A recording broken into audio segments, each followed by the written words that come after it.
everybody. Welcome to Let's Chat on Sunday.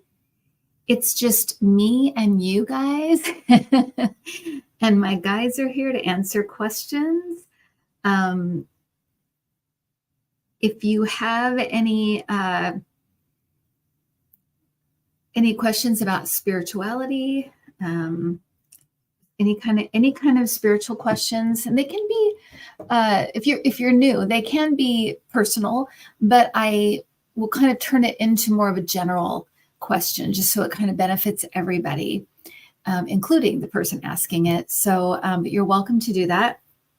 We kind of go for about between 45 minutes and an hour or so, depending on what how many questions we have. And so if there's anybody here, I know Craig, you've got a wrench. Just keep a lookout for you're on Troll Patrol. We're very lucky that way. Knock on wood, we're very lucky that way. We don't get a lot of it's rare when we get trolls, so that's nice. And even in comments, we are just really blessed with such a good community and such a kind, very inclusive community. So why don't we talk about the questions you'd like to ask, and it can be anything. I'll switcheroo it if I need to make it understandable for myself. But yeah, so let's do that. And so I'm kind of just making sure that I've got this on my phone here in case somebody else wants to be a moderator. Just let me know. I'm just putting it on my phone so I know, and I will make you a moderator. But it looks like Michelle, Craig, Marby Gongora, Michelle Maybell, Jan Burke, you guys are all wrenched in. So if you want to, you have the power. You've got the force. Okay. And usually I have like some kind of little thing to say at the beginning, but the only thing that I felt like needed to be said was to keep the Haitian communities in your prayers, especially in the ones in Springfield. I don't like what's happening, and I'm sure you don't either, but I just feel like it would be a good idea for all of us to pray for protection for them. And just surround them with just love and protection. And it's really, stuff is very ugly, and I hope that we don't have to have this kind of vitriol on the kind of the main stage like we have for such a long time. I hope we can get past it. I think people are tired. I think they're really, really tired. There are some people who like it and enjoy it, and it's right up their alley, but they're few and far between. But I think a lot of people are exhausted by it and tired. So I hope we're turning the page. It does feel like we are. So just that. Okay, so let me go to the first question here. And hello, everybody. Nice to see everybody here.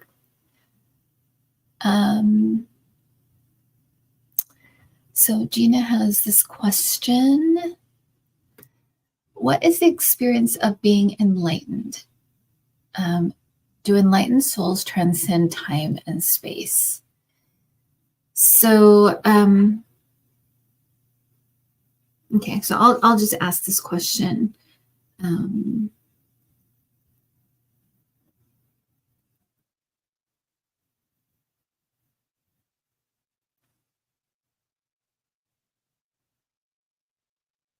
So they're saying it's a knowing that you are an eternal being rather than just like a temporary, you don't at all have the feeling that you are, it's almost like you're an awareness that you aren't this physical thing, that you have an eternal nature to you. And it can come in a lot of different ways and forms, but they're putting that as like the underlying, that's what it is. It's realizing and having and kind of feeling it too, because it kind of they're talking about it. It kind of almost transcends like language. It's a feeling. It's an experience. So you are experiencing the fact that you are an eternal being rather than just a temporary physical person. There's something else, and you can shift into this in different ways. I have talked about before when I was in the airport at one it was a really weird time to have this, because usually airports are kind of like you're trying to get from one place to another, and you're always in your head, walking around. But I try to make the airport a kind of a sanctuary, because I have to go see my daughter, and you spend a lot of time in the airport and on the airplane, and I had to figure out a way to do it.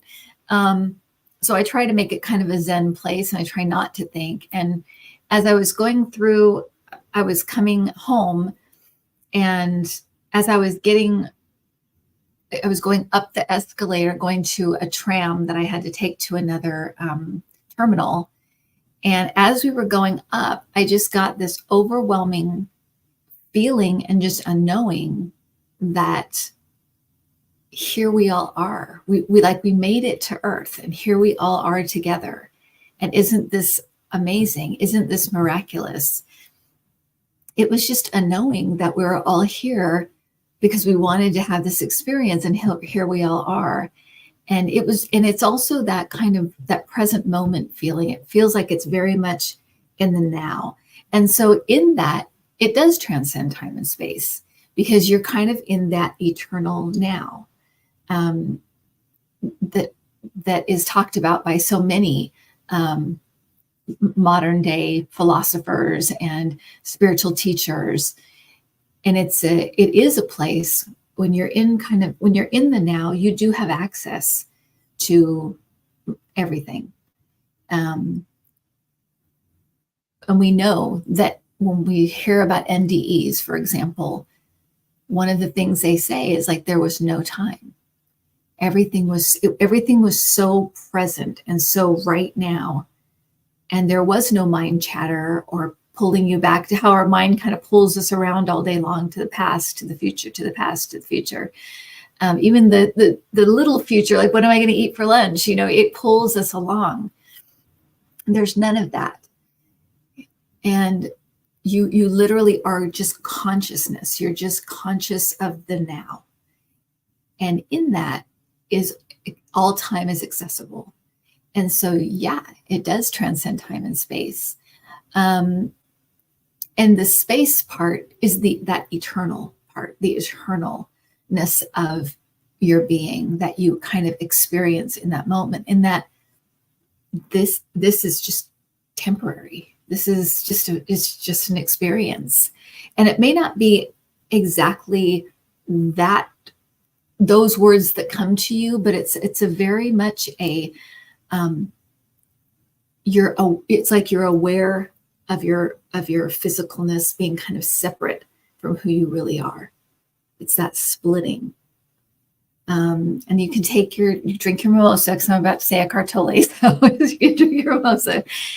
But he talks about the thing that kind of pulled him into the death of his ego was the realization of, because he kept saying, I can't live with myself. He was suicidal. And he's like, I can't live with myself any longer. And he said, well, that's a weird statement. Who is I and who is myself? When I'm saying that, it's like there's two of me, which, as we know, that's exactly right. There's a spirit always observing this physical experience, that consciousness part of us. And if this is new to you, you might want to read some Eckhart Tolle, any kind of, Buddhism material, anything like that talks about meditation and consciousness and that kind of thing will give you more information. But that's what you're experiencing in enlightenment, is that split. And like I said, it can come in different forms. and where you just feel it for a moment. My husband talks about an experience he had at 20, I think 22, and he still always talks about it because it was just such a weird experience where he just loved everybody and he realized, oh, we're all connected. That's another thing that may come through, is that connectivity, that everything is connected. We're all connected. We're all part of the whole.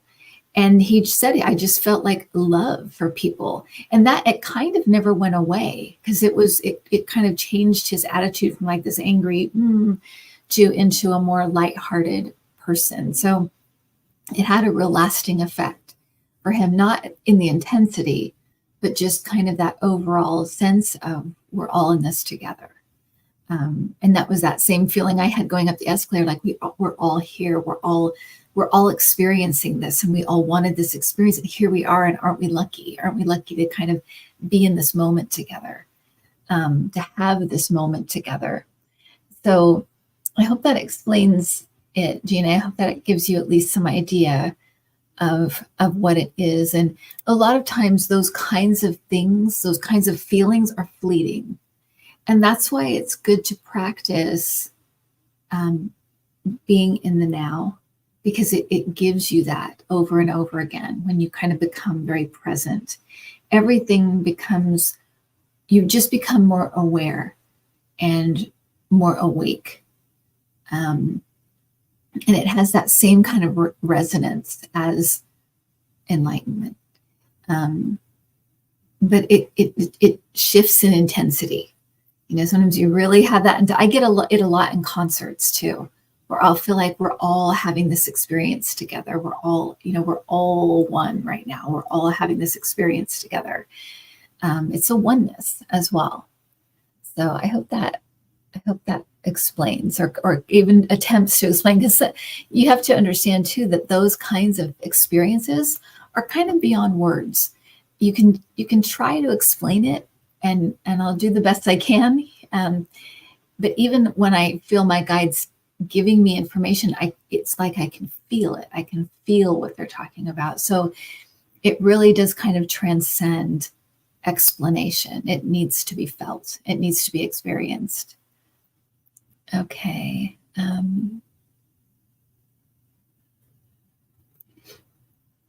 Okay. Thanks, Kim. Hello, Leslie. I'd like to hear more guidance about how we can help ourselves and assist others in physical healing. A lot of people are in a bad place, and all the energy coming in is difficult for them. Okay, so physical healing. And I have to preface this by saying I'm not a doctor, but I'm also not a healer. I don't consider myself a healer. I don't, I've never done like Reiki or anything like that.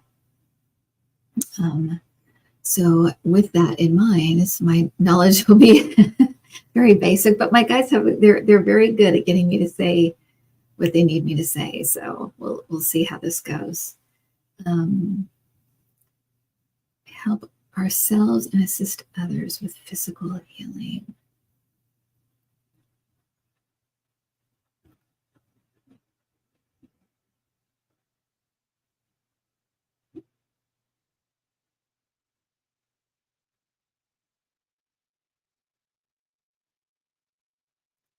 So they're saying that we absolutely have the ability to heal ourselves and heal others.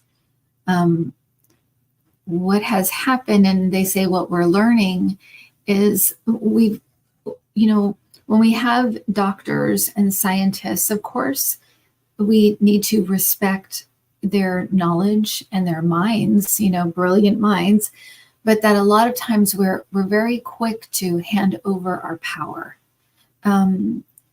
Especially when we're afraid, when we're worried, or we feel something's wrong, we go to the doctor and we hand over our power so easily, because we feel powerless in that moment because we don't know what's wrong.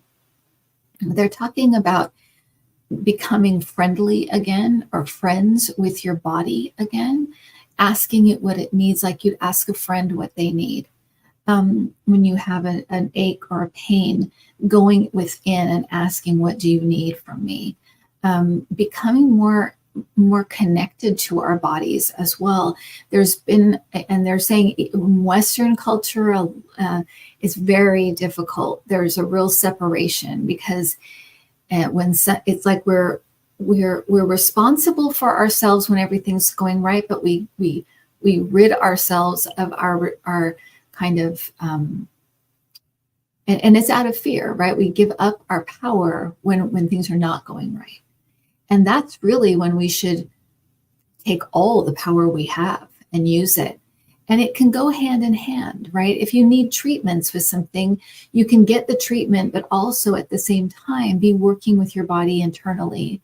And they're saying it's a matter of becoming friendly with it, asking what it needs. They're talking about too that a lot of times when we get sick, or especially if we've been like sick for a long time, we have a tendency to pull away from our physical self. We kind of want to distance ourselves from it.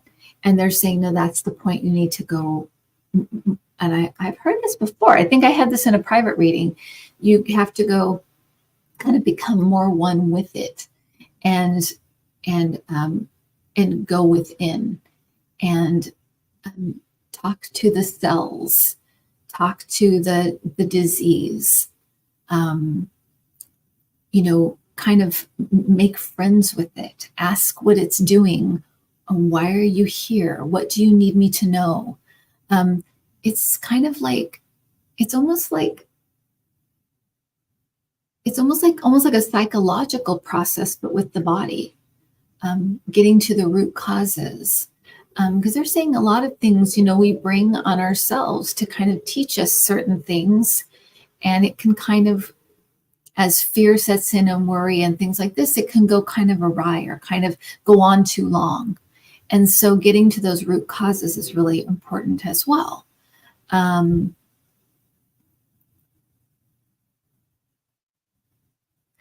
They're saying it's not to put blame on anyone that is ill, because it's unconscious. It's not consciously we're doing these things. It's subconsciously.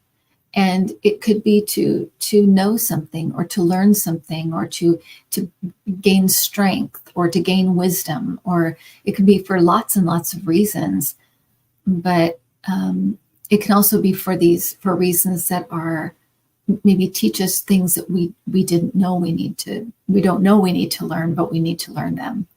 But they're saying that process is actually a good process because it can teach us. There are a lot of lessons we can learn from our physical body. However, sometimes they'll go on too long or kind of go awry.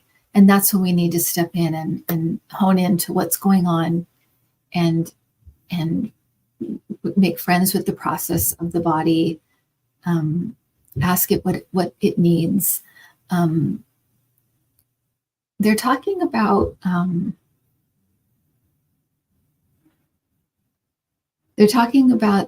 the recent like Roe v. Wade and all of this stuff going on about women's rights and women having control of their bodies. And they're saying that a lot of women are having a lot of weird, like, female problems and symptoms and things like that. And a lot of it is connected to this collective kind of anger and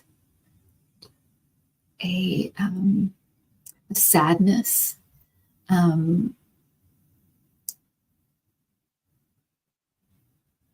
And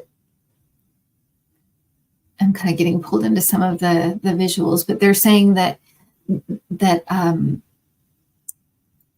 some of that, I'm not going to get way deep into this, but some of that has to do with the stuff we're experiencing as a collective right now, a lot of almost like collective female pain. And so you'll have women having symptoms of things because it's almost like they're taking on or they're feeling the pain of this. And so that's when it's a good time to go in and ask, okay, what's going on? What's happening? And it may come out in a session like that. If you're going within and asking, okay, what's going on here? You may realize, oh, I'm really sad, or I'm really scared for other women, or I'm really worried. And then you'll see these things kind of dissipate. It's almost like they're showing it as like it yeah, like it disappears, it dissipates, because it's almost like you've taken away the reason for it, the reason for it being there. So, and that's not every single thing. They're just using that as an example. But so yeah, so I hope I've answered that. I could probably go on for like another 30 minutes about that, but it's a really good question. But I hope that explains kind of where we're at and how Western medicine doesn't really. It's starting to, right? They're starting to use Reiki in just regular hospitals. They're starting to use meditation. They're starting to use hands-on healers and things like that in just regular hospitals, which is great because that's sometimes what people need. It's not so much it's more getting in touch with the body and getting connected again. Okay, so Melinda would like to know, is it possible for me to communicate with ETs?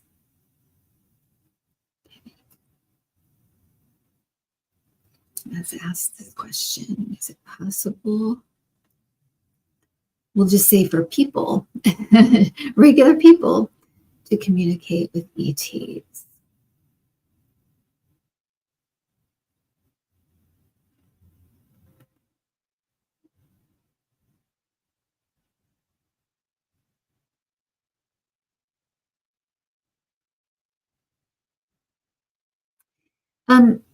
So yes, they're saying yes, but they're saying that it will, if when you, the difference between connecting with spirit and connecting with ETs is that spirit can come through in lots of different ways. It can come through, through visions. It can come through feelings, through emotions, like empathic ways, feeling energy. There's a whole myriad of ways that it can come in. For ETs, it's mostly telepathic.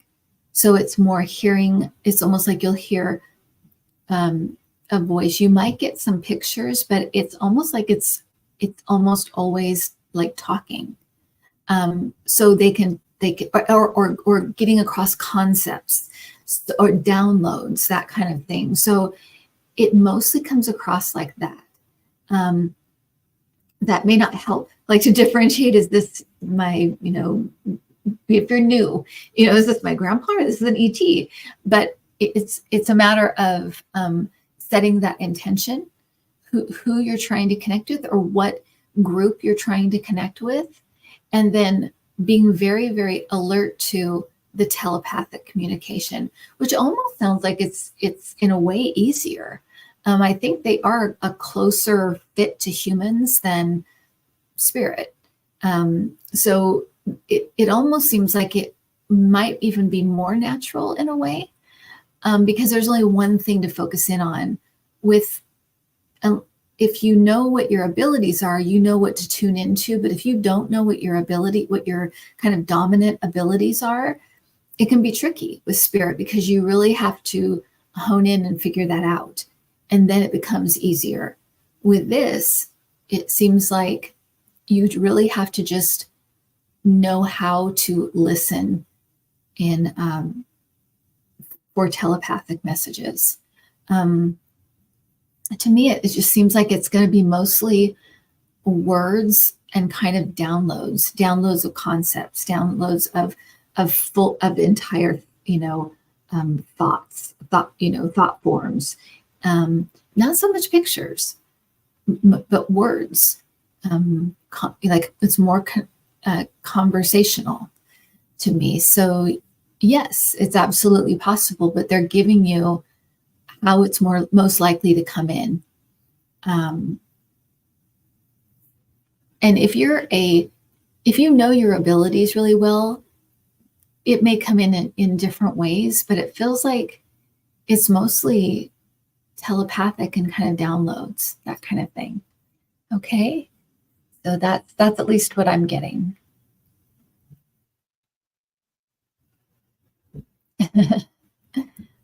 So Moon Compass says, who is your spiritual role model? Eckhart Tolle. Yeah. I mean, yeah, I think he has it. I think he's got the key. He's got the key, and he's got the key to not only being happy, like being not happy, being content. Not only does he have the key to being content, but he also has the key for people who want to be readers. Because I remember asking my guides, is it more important for me to meditate before a reading, before I give a reading, or be in the present moment during the reading? And they said, without hesitation, be in the present moment when you're reading. And the meditation helps because it relaxes your mind, and it gives you that feeling of not having thought, kind of slowing down your thinking process so stuff can get through. But being in the now it's it. And slowing that thinking process and being aware of your own thoughts, that they're just thoughts. That was such a breakthrough for me, that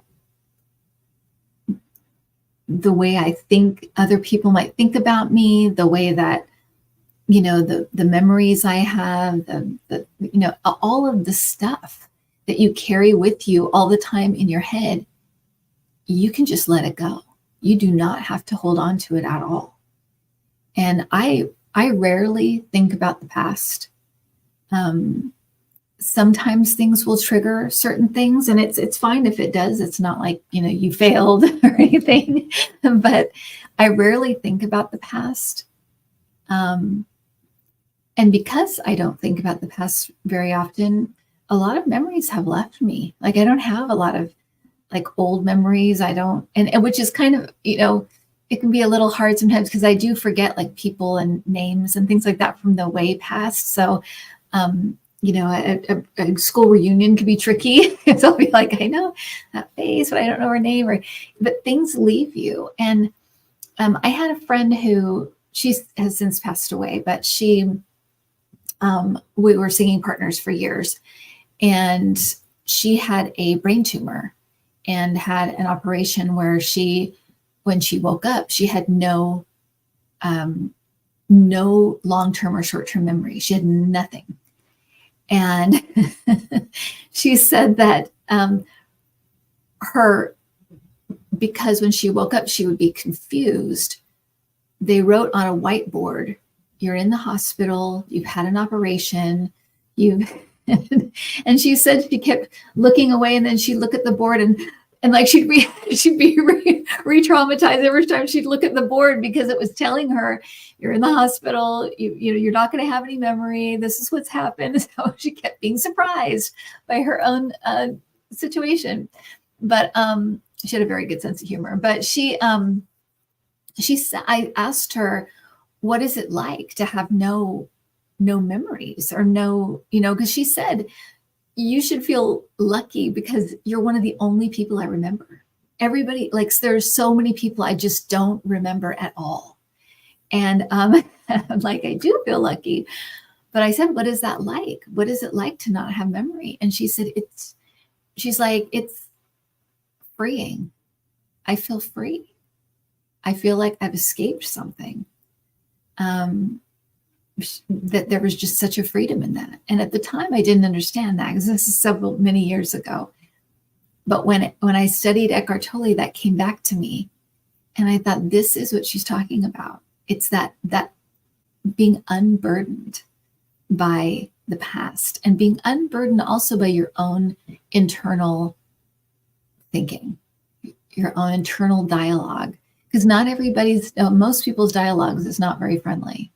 Right? Why did you do this? Why didn't you do that? You should have done this. You should have done that. A lot of beating up about the past. And if you can, and to know that you don't ever have to do that. You don't ever have to do that again. You can just let it go and just be here and be now. It's the most freeing thing. And of course, there are days and times I'll get pulled back, or like I said, something will trigger a memory or something like that. But most of the time, if you're cognizant, if you're, and it's that awareness, right? That's what the muscle you're building is, that conscious awareness of, I don't need to think about that. It's when we get pulled along by our thoughts and we just kind of drift with it, not even being aware of it. We're just drifting. That makes it makes a huge difference. So yes, absolutely, Eckhart Tolle. I also like Gary Zukav, and it's just the way they put things. Most teachers, Jesus, Buddha, most spiritual teachers that we know of, Ram Dass, all of the biggies, even like Wayne Dyer they're all basically saying the same thing. They're all basically saying the same thing. It's just the way that it's put can resonate more than another. And because I think all of them are amazing teachers, but there are certain teachers that will resonate with you. And that's why it's so important that there are so many, because one that resonates may not, another may not resonate. And I think the same thing about readers. It's why there's so many, because one will resonate where another will not. And it's important to have these people and these that have things to share, or that can help you connect, use your own abilities to connect. But it's why there's a lot out there, so we can reach everybody. If it's just one person doing it, not only would it be boring, but it may not, that person may not resonate with most people. So there's a lot of teachers. But thanks for that question. Leslie, when we cross, we become our higher selves with memory of all our lifetimes.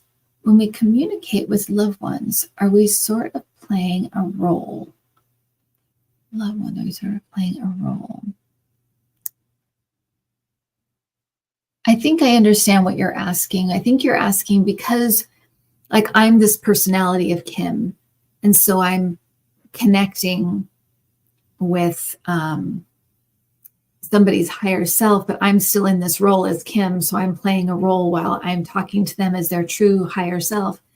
What I would say is that this is why it's so important to be connected and be in the now, right? Because in the now is where your higher self is accessible. And so the personality, me as Kim, I'm connecting in with my higher self, which is connecting to my guides, or my higher self, which is connecting to this other person. So there's a higher consciousness that's within me that's connecting me, right? And so, but that's why it's important to connect you. That's what when I'm not doing this, that's what I'm working on. Aligning my personality as Kim to my higher self. So that and maybe one day,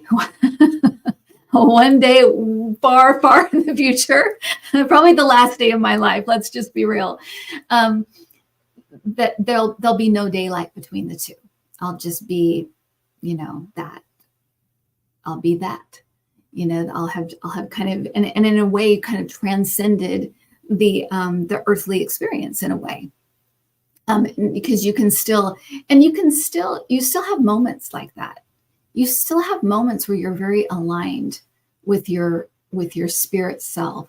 Whenever you're kind, our higher self is kind. Our higher self is selfless. Our higher self is joyful.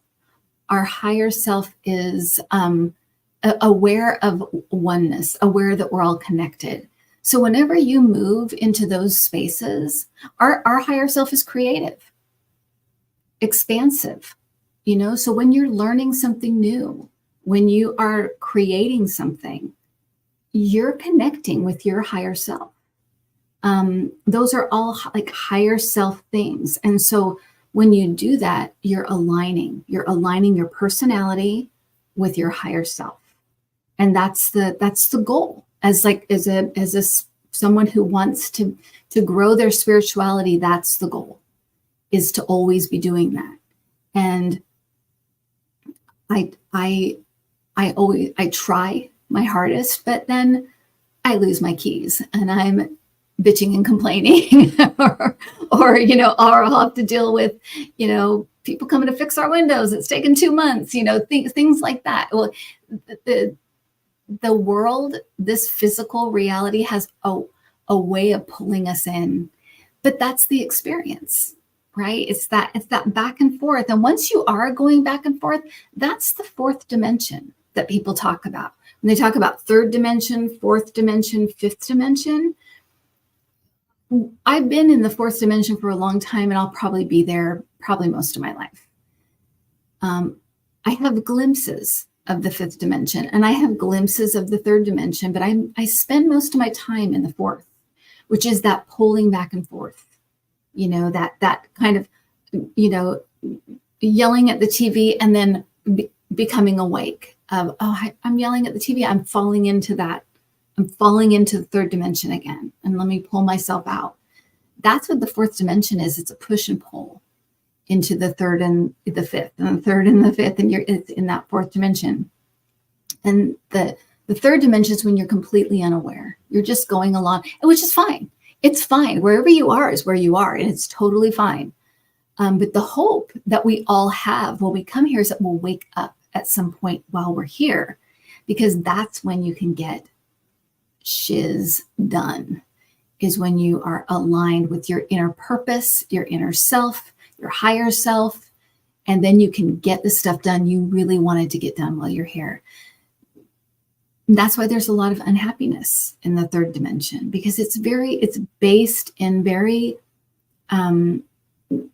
materialism. It's based in we've got one life to live and you better live it and get out of my way. And, it's all that stuff. But it's just I think of it as just the day-to-day kind of drudgery. And you think that's all there is. That's the third dimension, right? And most people are still in that. I think it's more and more people are waking up. The pandemic was a huge wake up for a lot of people. A lot of people realized, oh, I'm not my job. What am I doing? What am I doing with my life? A lot of people woke up and realized this is not, I'm not just going to be a zombie going through every day. I'm going to figure out what my purpose is, why I'm here. What is the nature of reality? What are we all doing here? It picked up all these questions. And we'll have more stuff like that. A lot of these natural disasters, they're going to create oneness, create people helping one another, realizing what's important and what's not important, but that's what we're talking about here. And so I didn't mean to get off on a tangent on all of this, but Spirit's guiding this conversation, right? So they're giving me ways to get into other things that maybe we need to hear today. But basically that's it. So, and yes, when we're here, we have a role to play. In this lifetime, I'm going to be female. I'm going to be white. I'm going to live in the United States. And the United States, I'm going to live in California, and I'm going to have this talent that helps me. And I'm going to have, my parents are going to be strict, and I'm going to have that. We set up scenarios to kind of push us into the lessons we want to learn. And so it is. It is a play and a role. But when you wake up in the midst of the play and the role, you have control. You have control over. Everybody else thinks this is just a play, but I know what's going on here. And that gives you such an upper hand in doing the things you actually want to get done and creating that alignment, right, that we're talking about. Okay. So thank you, Leslie, for your question. Jessica says, there is a lot of conversation about a shift in consciousness. What do your guides say about it? Is it happening? What shifts are yet to come?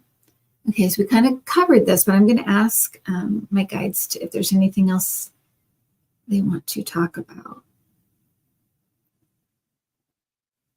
Okay, so they want to get something clear.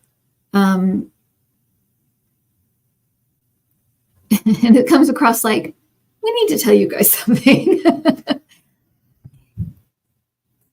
The shift in consciousness, right? Call it the fifth dimension, call it whatever you want to call it, a higher dimension, a higher consciousness. It is a choice, and it's not something that's just going to happen to people. It's not just going to be thrust upon them. As people, and it's through individuals, and then the individuals create the collective. And as individuals wake up, more individuals will wake up, and then more individuals will wake up. And as more and more and more individuals wake up, everything begins to change, from the way we care about the earth to the way we care about each other. And that in turn creates a new earth. But it's individuals. And that's why my guides always come back to go back to you. When you're seeing all these things happening in the world and you're just like, what is going on and what can I do? Check in with yourself, because the main thing, and it's an Eckhart Tolle thing, you can drink again, it's an Eckhart Tolle thing, that the most important thing when you see a world or a situation that's unconscious, meaning third dimension, they have no idea, they're just here in this, think of some of the villains in our world right now, third dimensional thinking and being. When that's going on, the most important thing is that you don't become unconscious yourself. So you see two people fighting. If you're in that conscious awareness of they're clearly, kind of lost in this anger and lost in this right now, but it's not who they truly are. They're just in these parts, and they're in their heads and things. And if you come and try to talk to them and intervene with that, you might get punched. Maybe you could still get punched, but it's less likely to come in and try to negotiate some peace and helpfulness with that consciousness forward, in the front, rather than listening to each of them fighting and start to get involved in, well, what did she say? Well, what did she say? And you get involved in that on that level, right? Then you're getting pulled into the unconsciousness. And that happens a lot, right? It happens in the drama of just situations in our politics, situations on the news, things that happen. You hear about a school shooting, and it all draws you in, because it pulls on your heartstrings and your emotions, and you're part of this world and you care, right? So you can get really bogged down. And then I'm so angry. I hope they throw the book at that kid, and I hope they do this, and I hope they do that. It can really pull you into unconsciousness. But if you're awake and aware, you know that there's a higher order at play here that we don't understand in every moment, and that I need to do what I think is right in this moment and try to meet this moment with love. So I'm going to give to Moms Against Guns organization, and I'm going to send a letter to my senator. I'm going to call my senator today and tell them that I would love to see gun legislation or whatever. So you meet the world in a different way when you are conscious and aware, and you don't get drawn in to every drama. And like I said, it's a pushing and pulling all day long for me, because I'll hear something and I'll be like, I'm so angry, and then I'll pull back and remember, okay, the impulse of the universe is to grow and expand and to evolve. We're going to evolve out of this. It's just that we're in the muck right now. What can I do? What can I do from this space of love? that I want to see in the world, this space of peace that I want to see in the world. What can I do? And if it's like nothing right now, I can't do anything, then you just hold that space and you hold that goodness, that love and that light within yourself. If you feel if that's all you can do, that's okay. Staying conscious yourself is the most important thing. And then you can act from there. But make sure you're okay first. Make sure you're there first. If you're infuriated, we've talked about this before. If you're infuriated and angry and you send money somewhere because you're pissed off, it's going to carry that energy with it. If that's what you want to do, that's fine. But if you send it from a place of, I want things to be better. I love this earth. I want things to change. I want people to be kind to each other. And I'm going to be kind. I'm going to be loving. And I'm centered about that. I know who I am and what's going on here. And you send it with that energy, it's a whole different thing. It's a whole different energy you're putting out there. So that's what he's talking about when he says the most important thing is staying conscious, because any action you take is going to be out of that. It's going to carry that energy with it. So I think I've answered that, but yeah, but basically it's individuals and it's a choice, right? It's not just going to come over people. It's a choice that you make to be aware, to be conscious, to be awake. And like I said, it's for a lot of people, especially now, it's a push and pull. It's every day, all day long, I'm being pushed and pulled. And it's this environment, it's great for exercising those muscles, right? Because it's constantly pulling me in and I have to pull myself out, and it pulls me in and I pull myself out, right? Yeah. So, Craig, hello, Craig.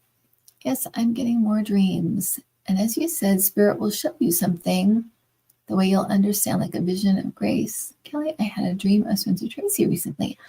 Very interesting. Yeah. We were talking about how, Spirit knows you. And when your guides speak to you, it feels like you speaking to you, So being aware that they're going to use things and people, and they're going to use things you can relate to. That's very much you. So if you love music, they'll probably give you songs or give you songs on the radio. You can ask them for songs. I've got a huge catalog of music. Give me songs to give me direction. They will. I have a huge catalog of useless movies and TV, tons of it. So particularly in the beginning, they would give me tons and tons of TV and movie references. They still do that. I've got a big music catalog. They use music. But yeah, definitely. It's such a great way to communicate, and it's fun. It's fun. It also helps to give you a lot of context, which you don't usually have as a reader. But if you get, for a long time, I got I would get the movie Yes Man. It's a Jim Carrey movie nobody ever talks about ever. But I would get that movie when I knew that I was talking to someone who needed to say yes to life more. They needed to get out more. They needed to accept invitations and start getting out there more. So it would register that way. And that was a repeated one, like they would give. So, and again, if you get something, they'll repeat it. If you get like, oh, I heard that song and it answered what I was just wondering about or whatever, they'll do it again. They'll give you songs again if it worked the first time. So be aware and awake. If you've gotten something, yeah.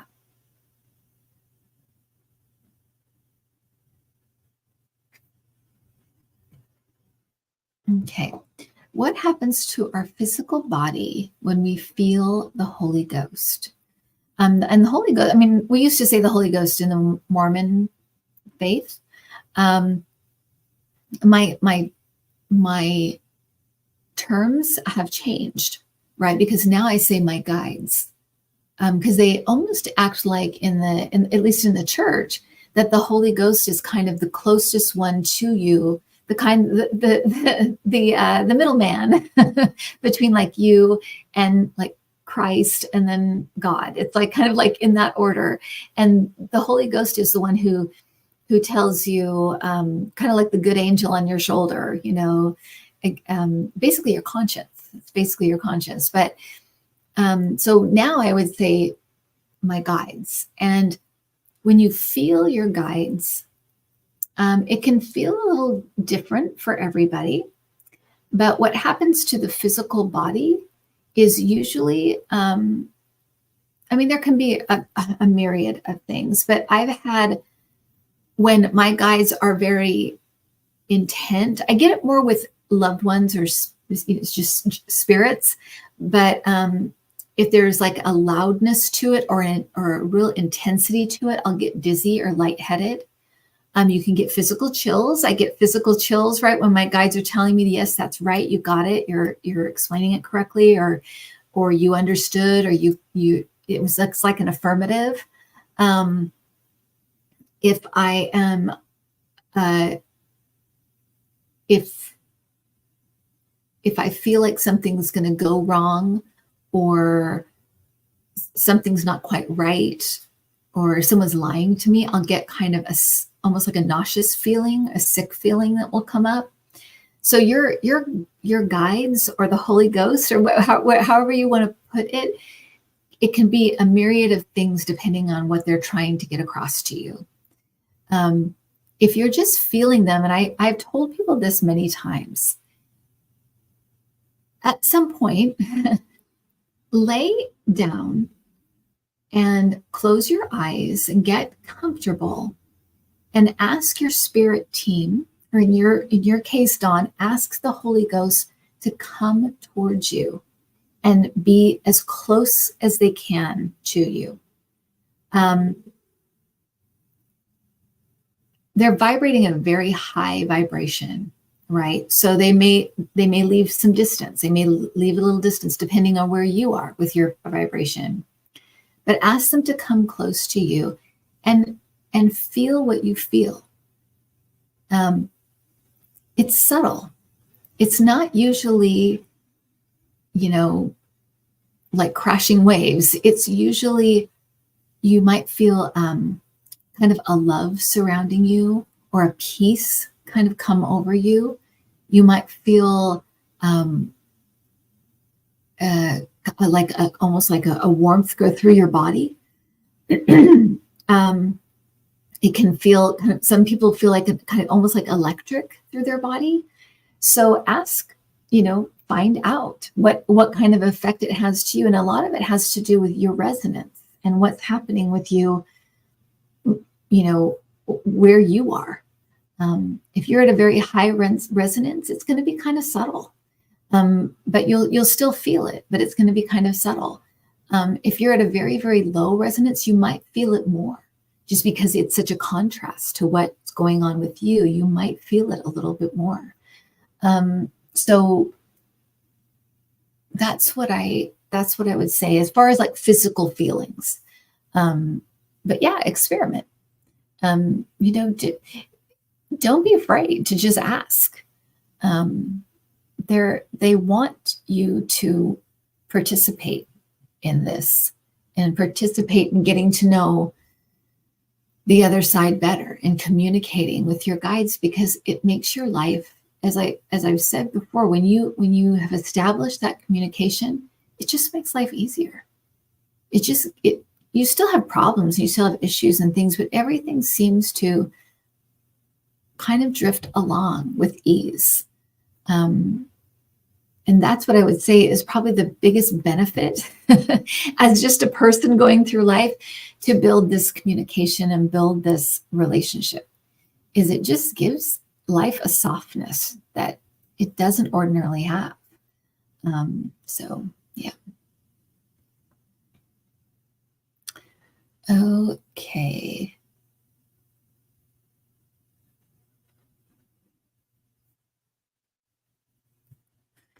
Okay, I did the last two questions. And can you talk about the energy shifts around the eclipses?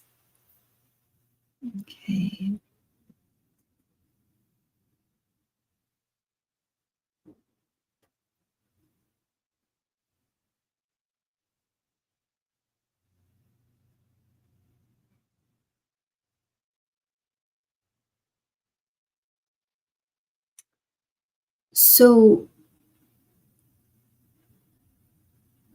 I don't think this is all of it, but a lot of it has to do with, because they're talking about,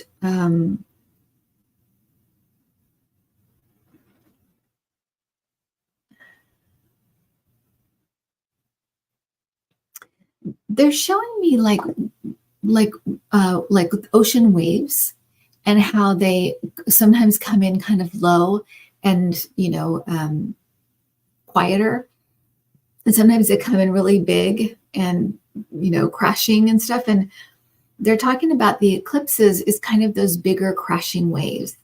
It's almost like things are the way they are, but just more so. And so anything that is positive is also more so, and anything negative is also more so. So it's almost like everything is heightened. And I don't think that's everything to it, but I have limited understanding about these things, and so I feel like this is what they're giving me to share as one of the things about eclipses. And it kind of heightens things. They're also talking about emotions can tend to be a little more like triggered more easily. So you might be triggered for like happiness and excitement, and also triggered for sadness and being a little down or depressed. It's almost like it's a just like a sensitivity with emotions. um, and I feel like they're giving me these things not for every single person, but this is how it can affect people. And I feel like when an eclipse happens, all you need to do is kind of bring in that awareness of, oh, an eclipse has happened, so let me monitor my moods a little more, and let me prepare for things. Things could be a little wackadoodle, so let me prepare and meditate a little bit more, and work on my Zen attitude, because things might be a little up and down. So that's kind of how you can prepare for it. But it seems like kind of shifting emotions are a thing, and feelings and emotions, but also kind of heightening of positive and negative. It's a yeah, like a heightening of both. Um, so yeah, that's what I'm picking up though. That's at least two aspects. I'm sure there's so much more, but I'm sure if they got into the weeds, I would not understand it. Okay. Should I continue moving ahead with an art program? Tina C. Okay. And so like this is like a personal question, but I'm going to kind of open this up for the group as far as let's just ask about things like this when we have an aspiration to do something maybe that we want to do or that we're passionate about, but maybe it's difficult or giving us the stress or problems that we didn't anticipate, or it's more work than we anticipated. But what do we do when we hit these kind of points? And what does it say about the project itself? So 1 second.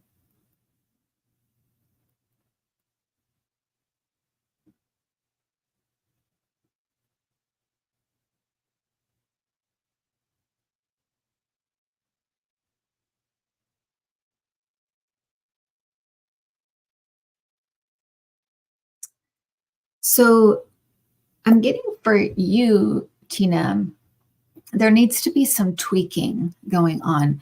So it's not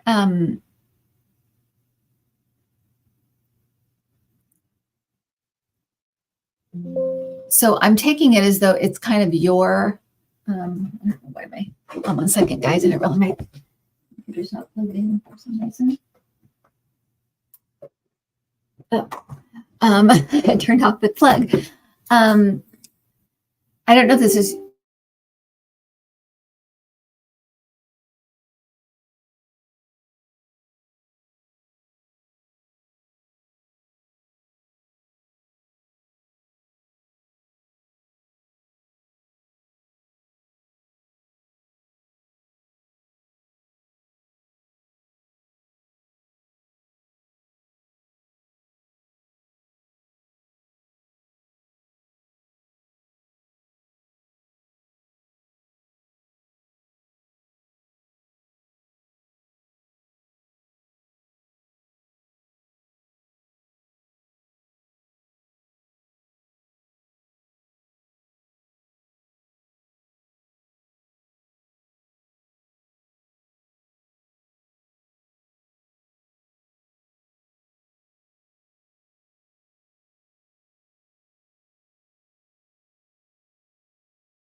I'm sorry about that. Um, so anyway, so the art program, I feel like there's a real feeling of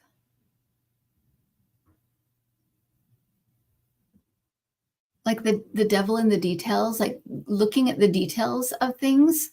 And so it's hard without any context for this at all. But if it's like your program, I don't know if it means like going on and like taking a class or something, or if it's your program, but I feel like whatever this is, it's like there's some tweaking that needs to go on, or some little things that need to be adjusted or fixed, something like that. So that's what I'm getting for you. In general, though, I was getting that when we want to do something, or we want to have open a business or try something new, put ourselves out there in some way. Oh, thank you, Anita. Put ourselves out there in some way. And I thank you, Elizabeth, and thank you, One Tanari. Thank you so much. We will kind of want to put ourselves out there in some way. That sometimes as people, we have this idea that now that I've decided and I want to put myself out there, that it should work out. And now it should be easy because I finally came to the decision. I finally decided that I'm going to do this. And so now it should happen. And what they're saying is be patient with the process, because sometimes there's timing involved. Sometimes there's a greater lesson here that has nothing to do with becoming super successful and having, because we think of success and kind of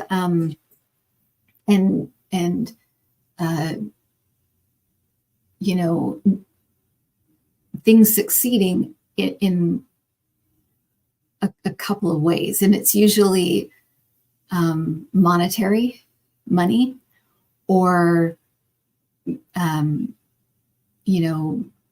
attention, people, saying good job, great job, that kind of thing, getting pats on the back of some kind, awards or whatever.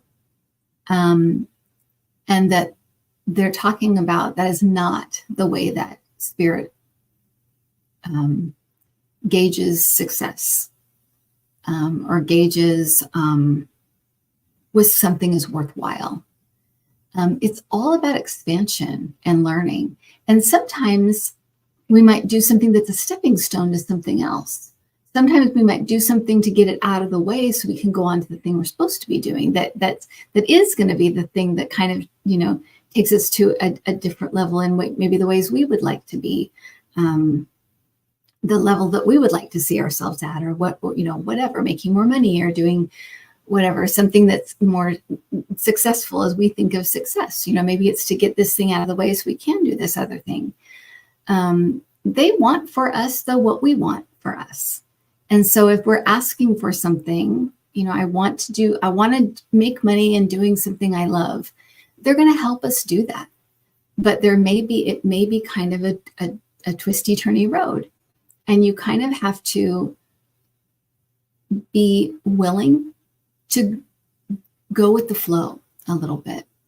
Now sometimes there will be barriers put up to see, how much do you want this? How much do you want this? But if it comes to the point that it's hurting your self-esteem, it's taking too much of your time, it's draining you in some way, that is usually a sign to move on to the next thing, or to start figuring out ways to make it, to mold it and make it into something that's a little bit different. And that's when you call in the support and the counsel of your guides, right? Asking, how can I make this better? How can I make this work? Can I make this work?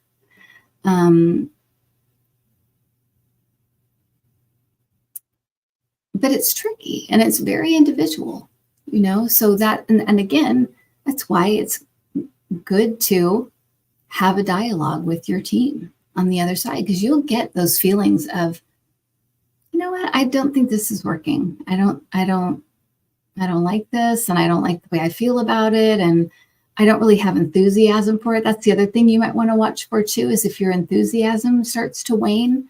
You usually feel, it's usually our brains that won't let us move on when it's time to move on. So, watch for those things. Am I excited about this anymore? Am I joyful about this anymore? Or is it just a slog? Am I just doing it because I have to, or doing it because I started it and I feel like I have to finish it? If that's the reason, don't, again, Eckhart Tolle says stop. If you can't bring acceptance, enthusiasm, or joy to a situation, stop. Because at that point, you're putting something negative into the world. You're putting something that's not positive into the world. Stop and reassess, or stop and change directions, right? But stopping is a good place to be as well. And that's one of my go-tos. If I keep hitting walls with something, I will just stop. And I'll wait till I'll get inspiration or a message or something. I did that with my cards. I started a card deck. I mean, I must have started 50 different card decks. And finally, I'm like, I'm not getting this. I'm not understanding. I don't know what I'm supposed to do. I'm stopping. And it was about 3 months later. It just hit me. It hit me all of a sudden. So, and then it was just like boom, boom, boom, boom, boom. It was still a lot of physical work, but all the ideas just kept coming. Everything just rolled right out. And so, that's what I would say. And don't be afraid to change directions. If it's something, I had a book, a children's book that was music. It was set to music. And it was something I had thought about doing for years. And I had finally written a song that I felt like would be perfect for a kid's book.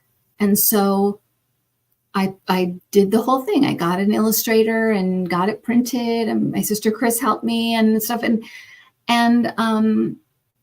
I put it out, and it was just kind of a, I'm glad I did it kind of thing. It didn't really do anything or go anywhere, but what I felt was, now I can direct my attention somewhere else. Now I can do the next thing. So sometimes it's just that. Sometimes you have these ideas and they just are something to do, something to put out into the world, and then you move on to the next thing. And that's all it is. And that's okay. But if something's not working, don't be afraid to change directions or just say it's not working. It's okay. It's okay. It opens you up to whatever's coming next. When you close a door, you also open a door. So anyway, I don't know why I get onto that. So everybody, we're going to move into our, thank you everyone for showing up, and thank you for the super chats and all of that. I appreciate it very much. We're going to move into our prayer for, thanks John, thanks James, Joe Schmo, and Sparky. And John of New, go see his channel. He's here. And I think Marcy was here from Spirit Made Me Do It. She has a great channel.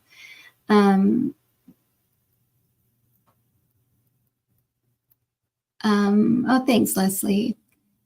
We're going to move into our prayer. We're doing the 50 states, kind of a little, just a holding space, praying for certain states. And we're going to do Alaska today. And I usually just talk about kind of some challenges I've picked up. I just ask my guys and pick it up. Challenges for them, what I picked up that was really good, and then just a prayer we can kind of offer for Alaska to kind of be lifted up so that they can make a really positive and good decision for their and when it comes to the election. That will help them. So what I got was for the kind of negatives or the kind of like challenges, I felt like I got people not really moving from place to place, kind of being stagnant. And I felt like that can be good in a way that people like their home and stuff, but it can make people a little cut off. And I felt like that it created some measure of like inflexibility and kind of being unmoved, like literally unmoved from there, like physically unmoved, but also like mentally and spiritually and emotionally kind of unmoved, kind of same. And then not wanting to move out of those spaces, wanting to kind of things to remain the same, inflexible. I also felt like there was a lot of like remoteness and vastness. And so people, there was some either loneliness or kind of distrust of people, kind of a growing distrust of people because you just don't see that many people. Um, I also felt like the weather, because of the severity of the weather, it also created very strict routines, but in that, a lot of sameness, a lot of things being the same, and just change being hard for this part of America. On the flip side of that, I felt like there was a real pride in the physical beauty of Alaska, a connection with wilderness, but it's funny though, not just like, because sometimes I'd feel places like, like Utah, I feel people would love like their pets, but also love the wilderness and love, for this, it feels like the wild.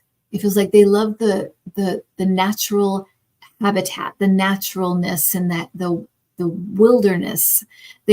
That's what they loved, and they're also connected to that in a very deep way, and then also very proud of the beauty of it and the kind of the natural state that it's in. There's a real respect for that. So that was really beautiful. And so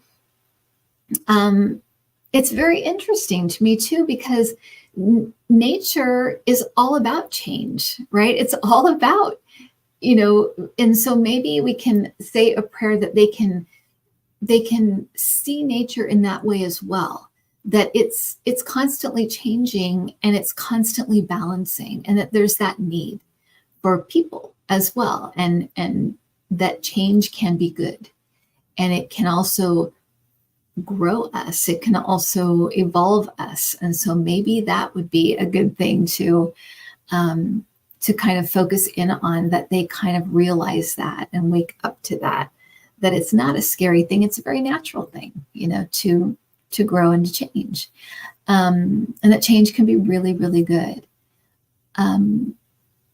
But so kind of bringing in an energy of kind of like easiness and calm, and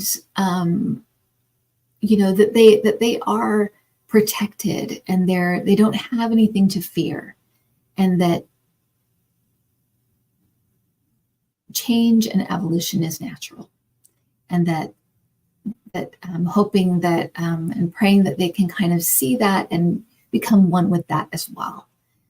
However you want to picture that, if you want to bring in a color that kind of talks about that, about oneness and about that change is good and that kind of thing, or if you want to just say a prayer silently, we'll just give it a couple minutes and just send lots of love and light, and a feeling of contentment over Alaska, and that they'll see change as a good thing and not so much a scary thing. Okay, so we'll go ahead and do that for just a couple minutes, and then I'll let you get on with your Sunday. And thanks for hanging out, you guys.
Okay, friends, thank you. And if you're interested in finding out about the Intuit Club that we have, everything's over at intuitiview.com. My cards are there. Stuff about me, the channel, the club, everything's there. Okay, everyone, take care. Have a great week, and I will see you next time. Bye. Oh, and sorry about the dead air. Dead air. Sorry about that. Okay, bye.